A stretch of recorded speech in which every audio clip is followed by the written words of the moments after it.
고린도전서 9장 3절 나를 힐문하는 자들에게 발명할 것이 이것이니 우리가 먹고 마시는 권이 없겠느냐? 우리가 다른 사도들과 주의 형제들과 게바와 같이 자매된 아내를 데리고 다닐 권이 없겠느냐? 어찌 나와 바나바만 일하지 아니할 권이 없겠느냐? 누가 자비량하고 병정을 다니겠느냐? 누가 포도를 심고 그 실과를 먹지 않겠느냐? 누가 양떼를 기르고 그 양떼의 젖을 먹지 않겠느냐? 내가 사람의 예대로 이것을 말하느냐? 율법도 이것을 말하지 아니하느냐? 모세 율법에 곡식을 밟아 떠는 소에게 망을 씌우지 말라 기록하였으니 하나님께서 어찌 소들을 위하여 염려하심이냐? 전혀 우리를 위하여 말씀하심이 아니냐? 과연 우리를 위하여 기록된 것이니 밭 가는 자는 소망을 가지고 갈며 곡식 떠는 자는 함께 얻을 소망을 가지고 떠는 것이라. 우리가 너희에게 신령한 것을 뿌렸은즉 너희 육신의 것을 거두기로 과하다 하겠느냐? 다른 이들도 너희에게 이런 권을 가졌거든 하물며 우리일까 보냐?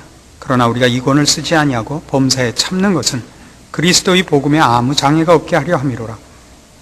성전의 일을 하는 이들은 성전에서 나는 것을 먹으며 제단을 모시는 이들은 제단과 함께 나누는 것을 너희가 알지 못하느냐?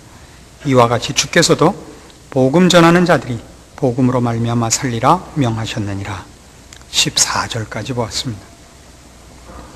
지난번에도 말씀드린 바와 같이 지금 이 고린도전서 9장에서는 사도 바울이 그의 사도권을 의심하고 공격하는 이들을 위해서 자기를 변명하고 그의 사도된 그 증거를 제시하는 내용들로 9장이 가득 차 있습니다.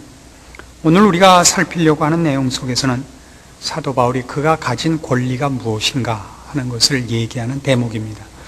이 변명 속에서 우리는 우리의 신앙에 있어서 같은 신앙의 동지들끼리 어떻게 서로 격려를 하는 것이 서로에게 유익한가 하는 성경의 가르침을 받게 됩니다. 먼저 이런 말씀에 우리는 주의를 할 필요가 있습니다. 7절에 있는 바와 같이 누가 자비량하고 병정을 다니겠느냐? 포도를 심고 그 실과를 먹지 않겠느냐? 양떼를 기르고 그 양떼의 젖을 먹지 않겠느냐? 또 11절과 10절에 있는 바와 같이 밭 가는 자는 소망을 가지고 갈며 곡식 떠는 자는 함께 얻을 소망을 가지고 떠는 것이라 하는 이 예를 든 것들이 전부 우리의 일상생활 속에서 당연하게 우리가 받아들이고 이해하는 일반적인 그 법칙이라는 것을 먼저 우리가 이해를 해야 됩니다. 이거 어려울 것이 없습니다. 군사로 다니면 자기의 먹을 것을 자기가 갖고 다니지 않습니다. 당연한 일입니다. 그가 싸우고 그가 일하는 일 때문에 그 일을 시키는 대가로서 먹을 것을 그 부른 자가 책임을 져야 됩니다. 또 똑같은 그 일반적인 그 이해의 범주 속에서 나무를 심고 가꾸었을 때 그 실과를 먹을 그 목표와 보상 없이 애써서 나무를 심거나 농사를 지을 사람은 없는 법입니다. 양떼를 기르는 것도 마찬가지입니다.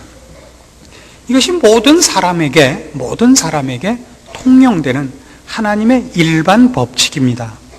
그러면서 사도 바울이 하는 얘기는 이것이 왜 내게만은 이 권리가 없는 것이겠는가라고 반문을 합니다. 그렇죠? 그러니까 이 질문 속엔 뭐가 있느냐 하면 우리는 어떤 사람들에게는 어떤 권리가 없다고 생각하는 직분들이 있단 말입니다. 어떤 이들에게는 이런 권리는 없다. 어떤 이들에게는 이런 권리가 없다라는 그 대상 속에서 이 종교적인, 특별히 우리의 신앙 속에서 볼 때 하나님의 일꾼들에게는 이런 일들에 대하여 많이 우리가 그 절제와 희생을 요구하는 것이 우리의 기대인데 바울이 지금 얘기하려고 하는 것은 그게 처음부터 하나님의 종들에게는 그 권리가 아예 없는 것이 아니라 있는 것인데 내가 안 쓰는 것이다 이거예요. 이건 얘기가 다르죠.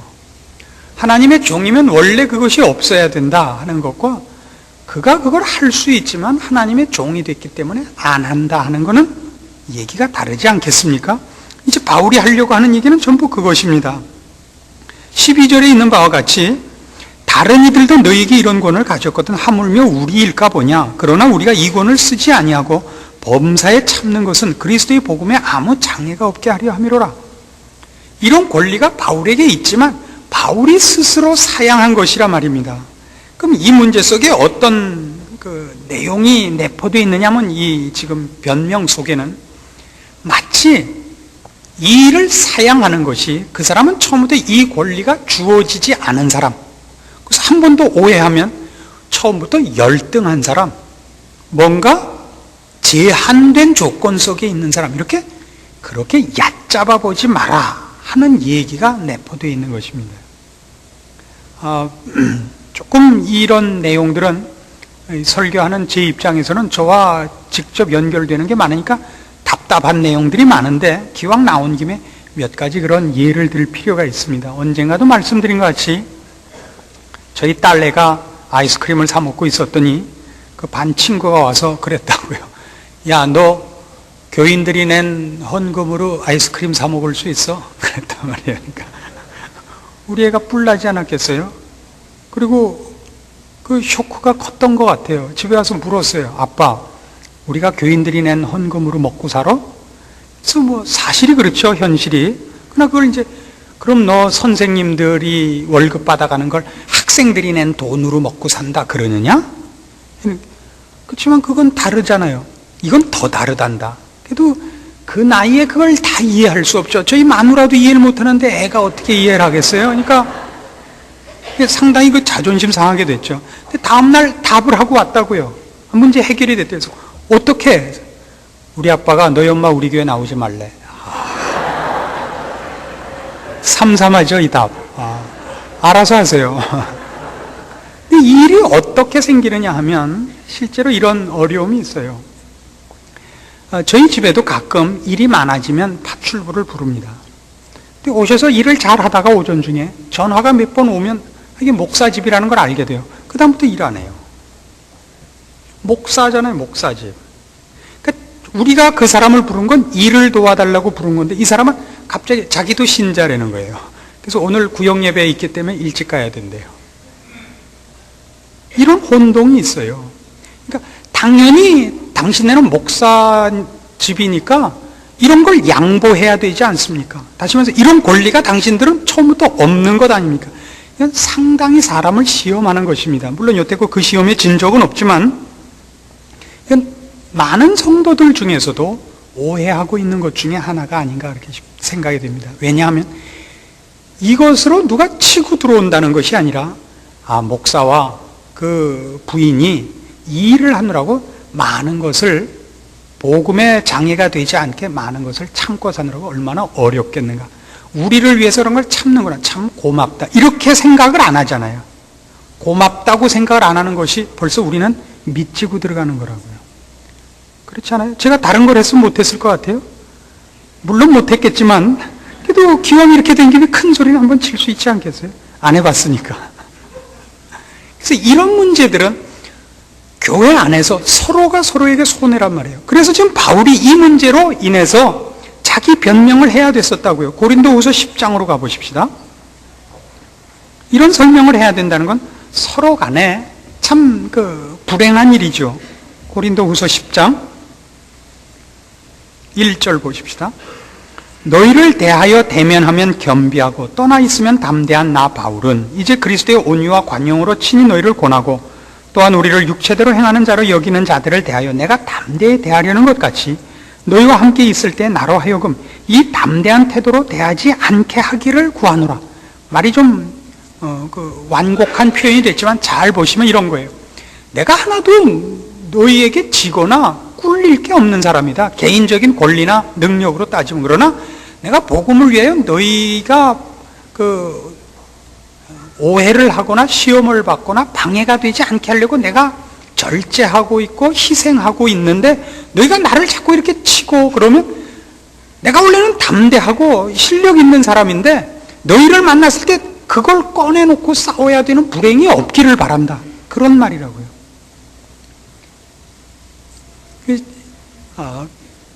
크리스웰이라는 목사가 쓰신 목회자 지침서라는 그 책에 이런 게 나옵니다. 목사들을 보고 말년을 준비하라 하는 대목이 나와요. 왜냐하면 미국에서 있었던 일이고 아직 우리나라에는 아직 그렇게 나쁜 버릇이 안 들었습니다만, 교회들이 나이가 든 목사 쓰는 것을 싫어한대요.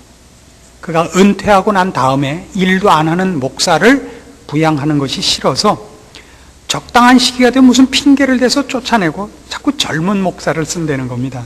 근데 한 교회에 이제 어떤 목사님이 이제 나이가 좀 들어가니까 교회에서 은근히 이제 좀 그만두셔야 되지 않겠는가라는 그 사인을 보냈대요. 그 목사님이 교회 앞에 말씀하시기를, 이거 교회에서 나보고 그만두라는 소린가? 분명히 해달라고.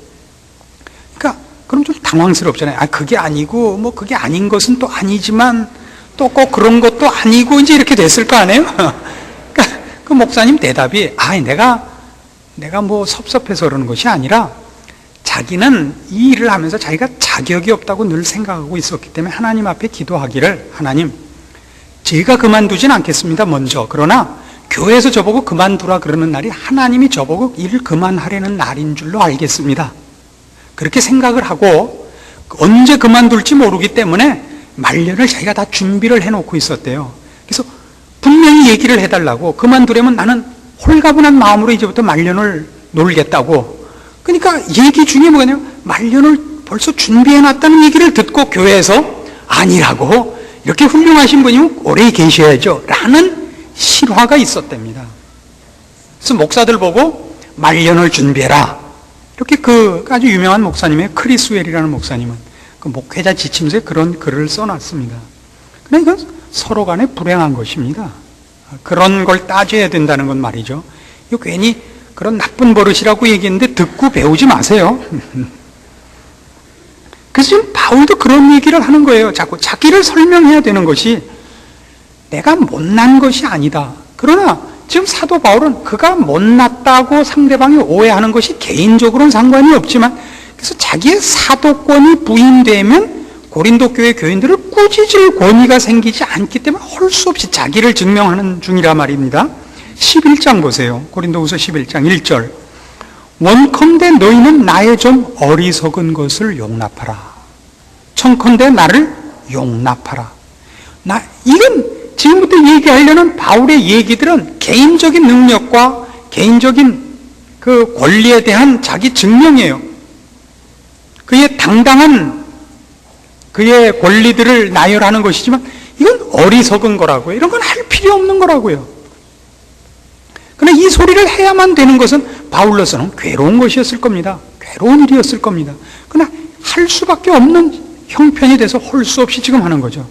내가 이래봬도 어느 학교를 나왔고 어떻게 살았고 내가 어떻게 전도가 양양했고 하는 얘기를 해야 된다는 것은 바울이 자기를 자랑하기 위해서가 아니라 그의 사도권이 부인되고 있기 때문에 그가 고린도 교회 교인들을 하나님의 말씀으로 꾸중을 할 수 없기 때문에 할 수 없이 자기 설명을 하는 거죠. 그래서 어리석은 것을 용납하라, 이렇게 하고 있는 겁니다. 12장 고린도후서 12장 1절은 뭐라 그래요?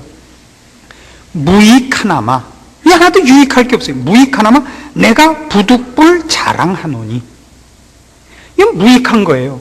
그래서 우리는 이런 걸 알 수 있어요. 우리 교회 목사가 어느 학교를 나왔는가, 얼마나 똑똑한가, 얼마나 능력 있는가, 실력, 이건 절대 할 소리가 아니에요. 그건 서로 어리석은 일이고 무익한 일이에요. 목사가 그 얘기를 하는 것도 무익한 일이고 교인들이 그 얘기를 어디 가서 자랑을 해도 어리석은 일이라고요. 그럼 어떻게 되는 것이 최선이냐? 우리 지금 읽은 고린도전서 9장 12절에서 본 바와 같이 우리가 가진 모든 것을 그리스도의 복음에 장애가 없게 하는 것, 그의 권리와 그의 모든 것들을 복음에 장애가 없도록 하는 것, 우리는 이 일을 이미 앞에서도 봤어요. 여러분 기억나세요? 고린도전서 2장에서 뭐라 그랬었느냐 하면 고린도전서 2장 1절 형제들아 내가 너희에게 나아가 하나님의 증거를 전할 때 말과 지혜의 아름다운 것으로 아니하였나니 내가 너희 중에서 예수 그리스도와 그의 십자가에 못 박히신 것 외에는 아무것도 알지 아니하기로 작정하였습니다. 내가 너희 가운데 거할 때 약하며 두려워하며 심히 떨었노라. 내 말과 내 전도함이 지혜에 권하는 말로 하지 아니하고 다만 성령의 나타남과 능력으로 하여 너희 믿음이 사람의 지혜에 있지 아니하고 다만 하나님의 능력에 있게 하려 하였노라. 이게 좋은 목사예요.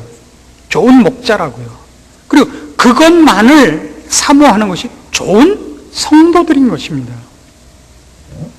제가 할 수 없이 제가 좋은 목자라는 것을 여러분의 유익을 위해서 부득불 어리석은 일이나마 자랑을 하려고 하는데 이것은 내가 원한 것이 아니라 여러분이 억지로 시킨 거란 말이에요.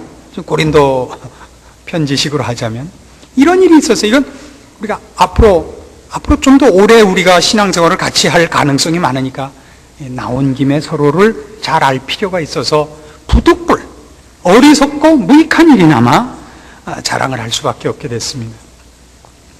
제가 예전에 미국에 유학을 갈 때 계획지 않았던 일을 하나님의 인도하심으로 가게 됐습니다. 제가 갔던 학교는 학적으로 뛰어난 학교가 아니고 목회자를 키우는 학교였습니다. 제가 선택을 한 것이 아니고 저에게 유학을 주선해 주신 분이 어떻게 그 학교를 골라서 그 학교를 가게 됐는데 그 학교를 가게 된 가장 큰 원인은 학비가 쌌습니다. 다른 학교에 비하면 3분의 1 가격 정도밖에 안 돼서 그때 경제적으로 여유가 없었던 저에게는 거기밖에 갈 수가 없었습니다. 제가 유학을 갈 때 융자를 받아가지고 제 수중에 500불 들고 갔습니다. 그러니까 참 답답한 마음으로 갔는데 어떻게 해서 누가 100불 주고 100불 주고 해서 학교에 들어갔을 때 제가 900불을 손에 갖고 들어갈 수 있었는데 들어가 보니까 어쨌든 그때 내야 되는 것이 1,800불 내야 되게 생겼으니까 1,000불 가까이 모자라게 된 거죠. 그래서 하도 무슨 의지할 데가 없고 그래서 미국에 있는 제가 아는 모든 사람한테 편지를 썼습니다. 제가 아는 모든 사람이 근데 다 제 제자들 중에서 유학 간 사람들 뿐이었습니다. 그 제자들이 50불, 100불 보내줘서 그 돈이 됐어요. 또 남아있던 제 아내가 열심히 그때 일을 해갖고 도시락 장사도 하고 그래가지고 돈을 보내줘서 다행히 그 돈을 냈습니다. 가서 2달쯤 공부를 첫 한 달은 정신없이 보냈고 이제 말도 조금 들리고 공부도 이제 좀 알아먹겠고 해서 2달에서 석 달쯤 넘어가니까 알겠어요. 저는 유학 올 필요가 없는 사람이라는 걸. 왜냐하면 우리가 기대하는 것 중에 하나는 한국에 없는 것이 미국에 있다는 생각을 하기가 쉽지 않습니까? 여기에 없는 답이 거기에는 있다. 그게 아니고 미국은 우리보다 기독교적 정보와 경험이 좀 더 있을 뿐이지 똑같은 인간이요, 똑같은 갈등이요, 똑같은 그런 환경과 조건 속에 있더라고요. 나는 학자가 아니고 목사라는 걸 발견했습니다. 거기서. 왜냐하면 학자는 머리가 좋은 것 이상으로 엉덩이가 무거워야 된다는 걸 알았습니다. 누가 오래 앉아있느냐인데 저는 엉덩이가 뾰족해서 오래 앉아있지 못하는 사람이었습니다. 그리고 아는 것보다 훨씬 말을 잘하니까 저는 목사가 딱 맞죠. 거기서 제가 회개를 많이 했어요. 내가 얼마나 지적인 열등감이 있고 또 그런 헛된 욕심이 많은가. 한국에서 우리는 분명히 서구 사회에 대해서 지적 열등감이 있고 유학을 한번 갔다 오고 싶은 법입니다. 가서 보고 아니라는 걸 확인해서 저희 과장하고 제가 가서 개인 면담을 했습니다. 이번 학기 끝나면 나는 돌아가겠노라고. 자, 이제 과장이 왜 그러는가 그랬어요.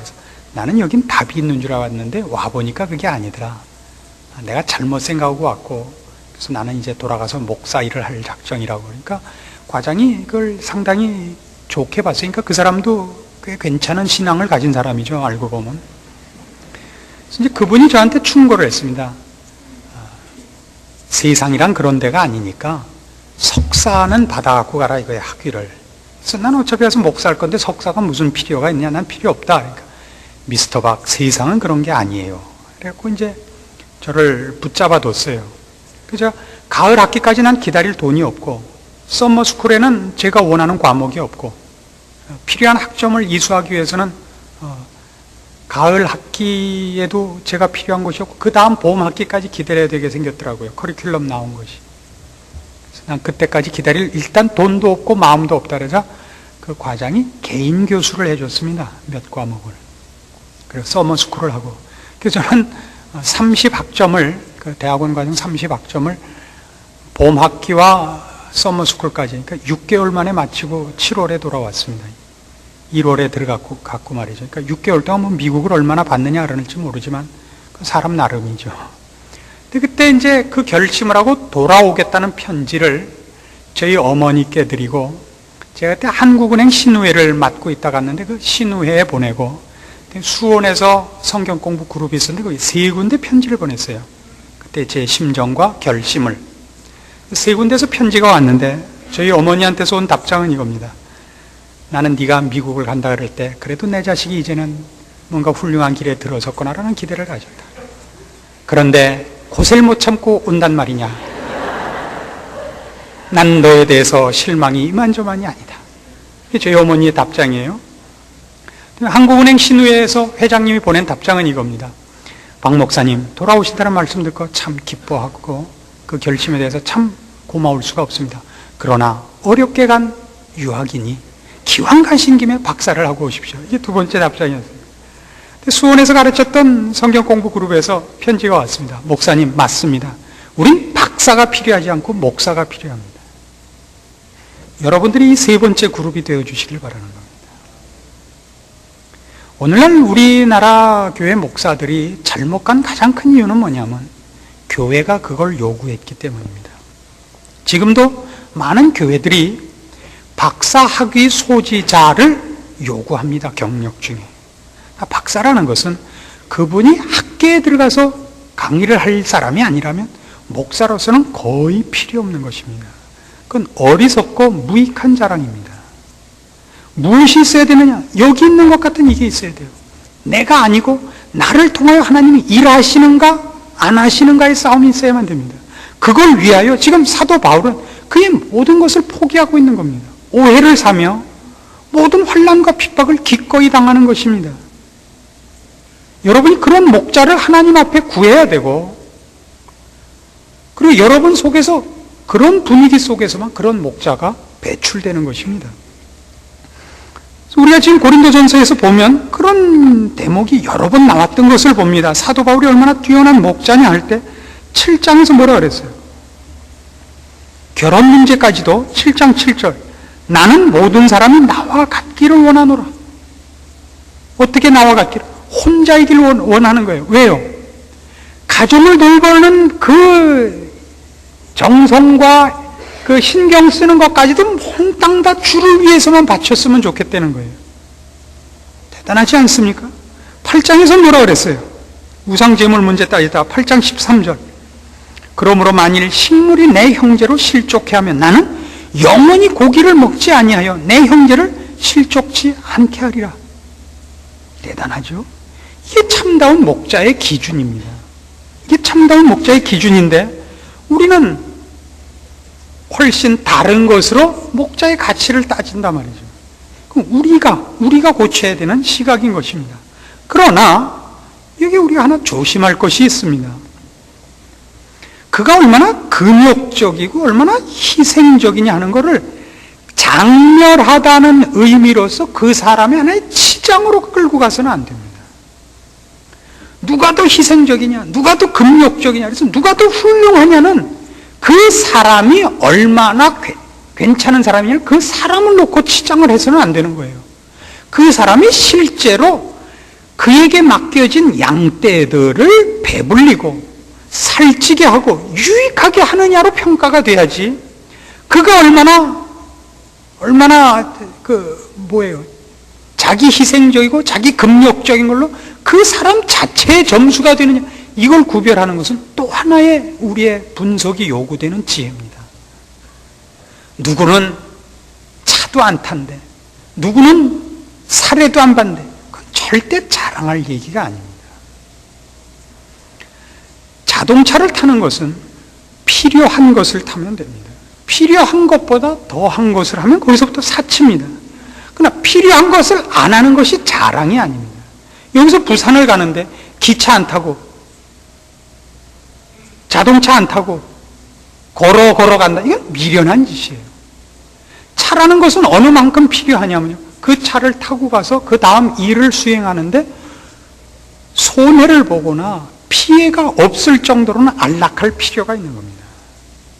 그는 휘발유를 줄이고 무슨 다른 비용을 줄이는 것이 전부가 아닙니다. 이런 거와 같죠. 우리가 생활을 하다 보면 버스를 타야 될 때가 있고 택시를 타야 될 때가 있습니다. 버스를 타고 500원 내고 거스름돈 330원 받는 거와 택시를 타고 1200원 나온 거 2000원 주고 800원 받는 것 중에 거스름돈을 사양할 수 있다면 어느 쪽을 사양할 수 있습니까?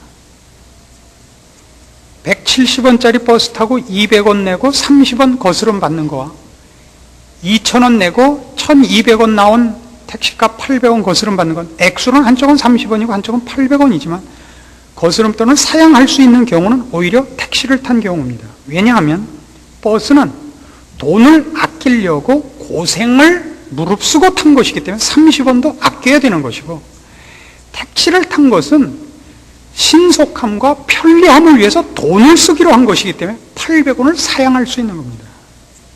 우리는 이 원리를 모릅니다. 그래서 목자가 어때야 되느냐 할 때 목자가 언제나 무엇이든지 희생적이고 무엇이든지 양보하고 이것이 최선이 아닙니다. 저 같은 경우는 여러분의 이해를 위해서, 서로의 유익을 위해서 저는 차를 잘 못타는 사람입니다. 그러니까 차를 타면 좋은 자리를 꼭 타야 됩니다.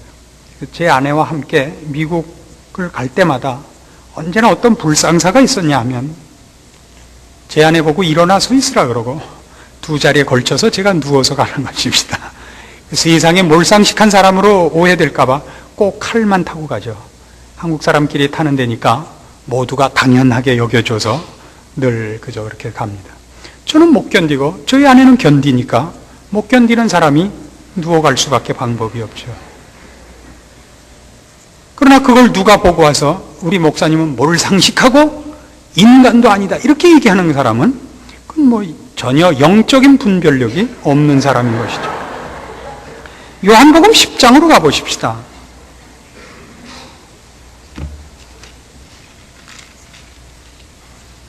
요한복음 10장에 가면 이런 목자에 대한 중요한 힌트가 하나 있습니다.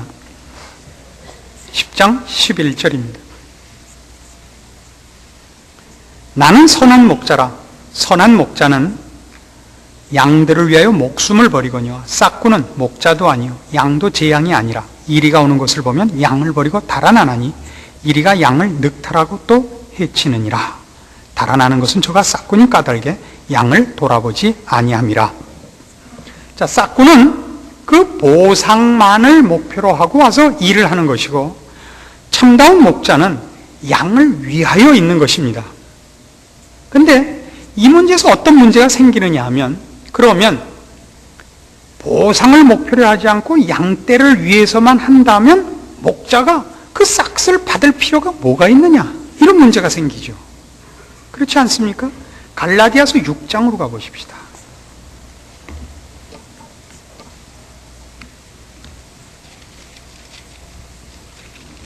갈라디아서 6장 6절입니다. 가르침을 받는 자는 말씀을 가르치는 자와 모든 좋은 것을 함께하라. 스스로 속이지 말라. 하나님은 만물이 여김을 받지 아니하시나니 사람이 무엇으로 심든지 그대로 거두리라.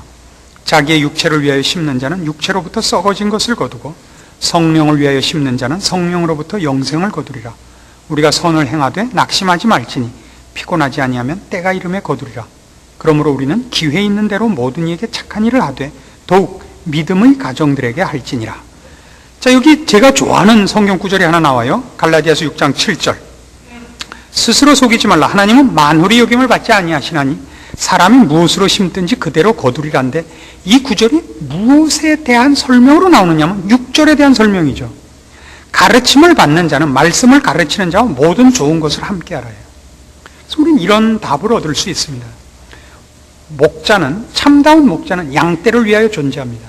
그러나 그가 그 보상과 싹을 목표로 하는 자가 아니라고 해서 그에게 필요한 공급을 해주지 않으면 그가 좋은 목자 노릇을 할 수가 없는 것입니다. 이 상관관계를 오해가 없도록 해야 됩니다. 여기 있는 그대로예요. 가르침을 받는 자는 말씀을 가르치는 자와 모든 좋은 것을 함께 하라는데, 그 함께 하는 이유가 뭐냐 하면 심는 대로 거두는 법칙 때문입니다. 여러분들이 진정 영적인 유익과 영적인 풍성을 요구하면 그것을 가르치는 자를 풍성할 수 있게 보호하셔야 됩니다. 그것이 여러분이 심는 방법입니다. 그래서 그 심는 방법은 무슨 100일 때가 되면 불러가지고 애 돌잔치 불러서 좋은 거 먹이고 이것이 심는 것이 아닙니다. 그 목자가 신령한 목자 노릇을 할 수 있도록 늘 도와줘야 되는데, 목자가 가르치는 영적인 문제에 대하여 순종하며 영적이지 않고 세상적인 것에 여러분이 목자를 불러다가 쓸데없는 복을 빌어달라고 하지 않는 것입니다. 그리고 자기가 해야 하고 마땅히 자기 책임이고 끊어야 되는 세상적인 일과 개인적인 일로 목자를 괴롭히지 않아야 됩니다. 그래 그 목자가 양떼를 위한 충분한 식사 준비를 합니다. 그렇지 않습니까? 이게 6장 6절 이하의 얘기예요. 여러분이 신자들이 목사에게 쓸데없는 것 요구해놓고 목사 보고 신령하지 않다고 하는 것이 오늘날 한국교회의 현실이라고요. 제가 신학교를 다닐 때는 공부를 좀 하는 편이었기 때문에 유학을 갈 꿈을 늘 갖고 있었습니다. 그러나 아무도 보내주지 않더라고요. 하나님께서는 신학교에 들어간 신학생들에게, 그러니까 목사가 되기로 결심하고 그 공부를 하러 들어간 신학생에게 꼭 하나의 시련을 공통적으로 주시는데 돈을 안 주십니다. 언제나 돈과 상관없이 만들어요. 돈을 갖고 있는 자가 없습니다. 자기 힘으로, 자력으로 유학을 갈 수 있는 사람이 없습니다. 그래서 몇몇 늘 아껴주시던 어른에게 그때 그런 부탁을 했어요. 그때 다 뭐라 그러냐면 박사만 받아갖고 오면 그 다음은 마음껏 밀어주겠대요. 아니 요따구 기가 막히는 얘기가 어디 있어요. 그때는 밀어주지 않아도 불러가는 데 많아요. 우린 그런 데 대한 심는 일이 너무나 없는 것입니다. 물론 우리가 심은 것이 꼭 결실된다는 보장은 없습니다. 우리가 이 사람은 잘 될 거라고 예상하고 심은 것이 중간에 어떻게 썩어버릴지, 중간에 어떻게 자라다 말지 모릅니다. 그러나 우리가 신령한 것을 심은 이상은 하나님 그것을 헛되게 하시지 않는다는 것이 성경의 약속입니다. 그것이 우리가 해야 될 일이죠. 우리는 하나님의 사람으로 부름을 받고 우리가 하나님의 복과 약속과 그 목표로 완성되기 위하여 하나님의 목자를 보내주신 줄로 압니다. 그렇죠? 그러면 서로 이런 상관관계가 있다는 것을 이제 인정을 해야 돼요. 목자가 신자를 만들고 신자가 만들어지기 위하여 하나님의 목자를 만든 것입니다. 그렇잖아요? 하나님이 피로 값주고 사신 그의 신령한 자녀들을 완성시키고 더 영광스럽게 만들기 위하여 하나님이 목자를 준비해서 보내는 것이고, 그렇잖아요? 그 목자를 보낸 이유는 이 하나님이 불러내신 그의 자녀들을 완성시키라는 의미입니다. 그럼 그 둘 중에 누가 더 소중한 것입니까? 누가 더?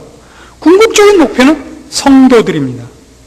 목사가 아니라 성도들을 위하여 목사가 존재하는 거예요. 그러나 이 성도들은 이 목자가 와서 제대로 가르치지 않는, 좋은 목자를 만나지 않는 한 자라나지 못합니다. 목자는 소모품입니다. 그건 분명한 사실입니다. 목사가 소모품이지 성도가 소모품이 아닙니다. 그러나 이 소모품이 소모되어서 성도들이 유익해져야 될 거 아닙니까? 그렇지 않아요? 목사가 결국 그의 평생을 지내놓고 났을 때는 그가 가졌던 모든 것, 하나님이 그에게 맡겼던 모든 것을 그에게 맡긴 성도들에게 골고루, 넉넉히, 충분하게, 아니 온전히 다 넘겨주고 돌아가셔야 될 거 아니에요. 근데 넘겨줄 것이 없는 것도 손해고, 넘겨주고 받는 일이 안 생기는 것도 손해 아닙니까? 이것이 목사와 성도 간의 불가분의 관계성입니다. 오늘 사도 바울이 고린도전서 9장에서 설명한 이 모든 것이 오늘날 교회에 너무나 필요한 하나의 현실이고 깨우쳐야 할 깊은 어떤 현실적인 필요에 관한 내용들입니다. 저 개인적으로라면 이런 얘기를 할 기회가 없었을 테이지만 성경이 이 얘기를 하는 김에 이렇게 말씀을 드려서 여러분의 유익을 도모하고 싶은 것입니다. 교회는 결국 목사와 교회가 분리되어 있는 것이 아니라 누가 누구를 먼저 만드는 것인지 모릅니다. 성도들 중에서 목사가 배출된 것 아닙니까? 그럼 그 목사는 누가 만들어내는 겁니까? 교회가 만들어내는 겁니다. 그 만들어낸 목사가 그 후손들을 또 교인답게 만드는 것 아닙니까? 그러면 그 다음 또 자라나오는 신참 목자는 누가 성숙한 교회가 만드는 것 아닙니까? 누가 누구의 원인이며 누가 누구의 결과라고 우리는 단정하지 못합니다. 서로는 불가분의 관계가 있는 것입니다. 누가 누구의 부모라고 얘기할 수가 없고 누가 누구의 자식이라고 얘기할 수 없는 관계입니다. 이 일들을 하나님께서 우리에게 유익하게 하기 위하여 예수 그리스도의 피로 값주고 사신 하나님의 거룩한 자녀들의 유익과 영광을 위하여 목사를 세웠고 그 유익을 양떼가 꼭 보도록 하려고 이런 일들을, 이런 직분들을 맡기셨다는 걸 기억해서 여러분들의 신앙생활에서나 또 제가 제 직분을 수행하는 과정에서 서로 간의 유익과 상호 협조와 이해와 이런 일들이 잘 이루어져서 여기 지금 사도 바울이 그 어리석은 변명, 무익한 자랑을 한국교회에서 반복할 필요가 없는 건강하고 지혜롭고 속 깊은 안목들이 여러분들에게 있어지기를 바라는 마음에서 오늘 이 말씀 겸사겸사해서 증거합니다. 기도하십시다. 하나님 아버지 은혜를 감사합니다. 우리 중에 아무도 자기 혼자 자기의 신앙을 만들어낸 자가 없습니다. 하나님의 크신 사랑과 구원의 은혜가 우리를 하나님의 자녀 만들었고 또 우리의 선조들과 믿음의 앞선 어른들을 통하여 우리가 이 신앙을 물려받았습니다. 우리는 빚진 자이며 우리는 후학입니다. 그리고 이것을 이제 우리의 후손들에게 넘겨줘야 됩니다. 건강한 교회를 허락하여 주시옵고 또 그리고 모범된 목자를 계속 길러주시옵소서.